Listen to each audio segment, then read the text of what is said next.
Um,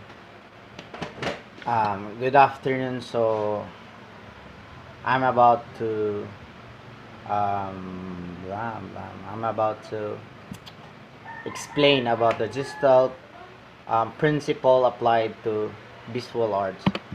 So there are six individuals principle commonly associated with Gestalt theory. So there is similarity, continuation, closure, proximity, figure figure or ground, and symmetry, and order.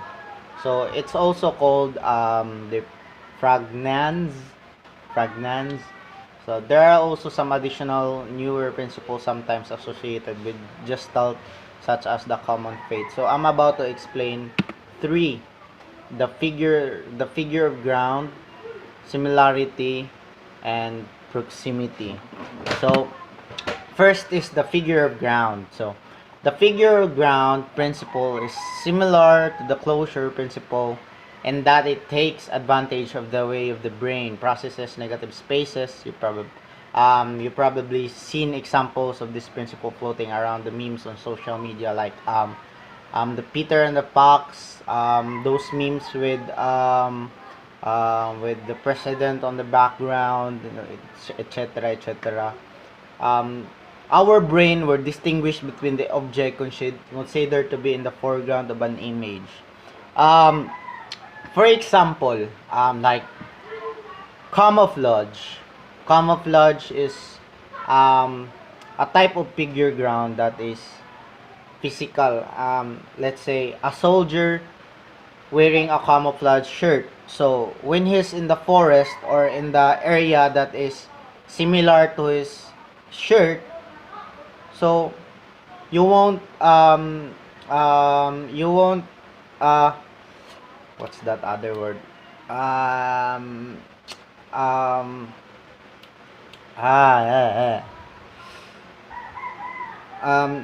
you won't actually like not gonna see him because he's camouflage, but you can differentiate if it's the human that's wearing the camouflage, or it's the figure, or if it is the ground. So the figure means that's the human wearing the camouflage. So the ground is the background, or the negative spaces. So here's some photo of this. On some people will look at this, they will see a tree. But some people, they will see a monkey and a tiger staring at each other. So the tree is the figure, and the monkey and the tiger is the ground. Because um, um, everything that is not a figure is a ground. So the figure is the tree, the monkey and the monkey and the tiger is the ground. So as our attention shifts, the ground also shifts so that object can go from figure to ground, then back. So here's another photo. This is a famous illusion developed by a Danish psychologist, Edgar Robin. You can see it is a candlestick, or that thing that you can put a candle to. My mom has an example of it, so just wait.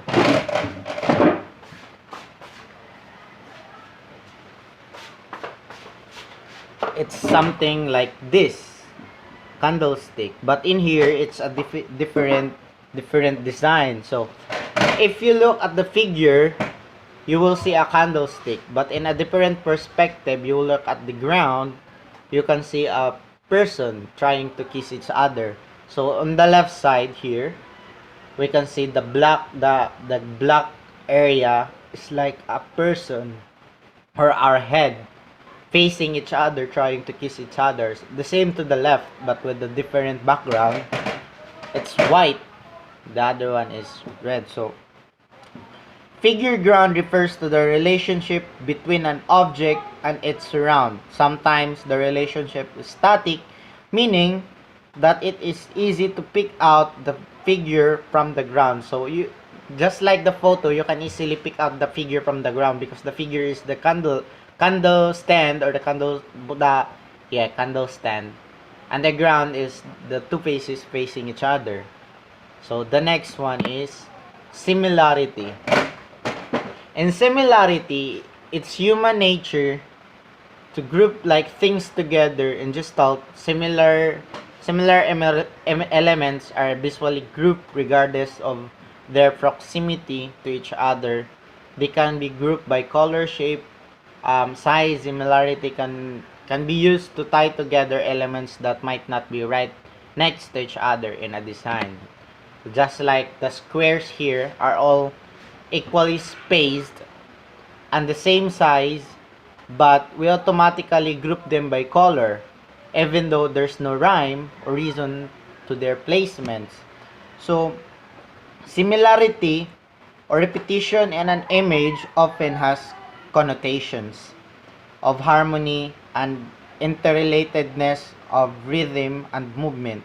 Music, for example, when you play a music, sometimes at their background music there will be waves that moves to the rhyme of the music, so they're similar to the so they have relationship, they have the music and the rhyme have relationship because the shape of that wave can change when the rhythm go to beat. Like when you beat, then the music, the shape of the wave will go up, just like that. So they are similarity, but they're not the same. So the last one is proximity. Proximity refers to how close elements are to one another. The strongest proximity relationships are those between overlapping subjects, but just groupings objects into single area can also have a strong proximity effects. The opposite is also true. Of course, by putting space between elements, you can add separation even when their other characteristics are the same. So in the photos here, you can see there's dots on the left side, just dots with let's say plain design. On the right side, there's dots, but there's space between two dots, so we can see it like it's three. So the only thing differentiating the group on the left from those on the right is the proximity of the lines, and yet your brain interprets the image of the right as three distinct groups. So in proximity, groupings of this sort can be achieved with tone, value, color, shape, size, or other physical attributes. Just like these three pens here, they are the same shape, so they can be grouped together, but in the terms of color, they can't because the two are blue and the other is black and the other is red. So there's different within them, but in the shape, they're the same, so they can be grouped. And that's all my report today. So thank you. That's all.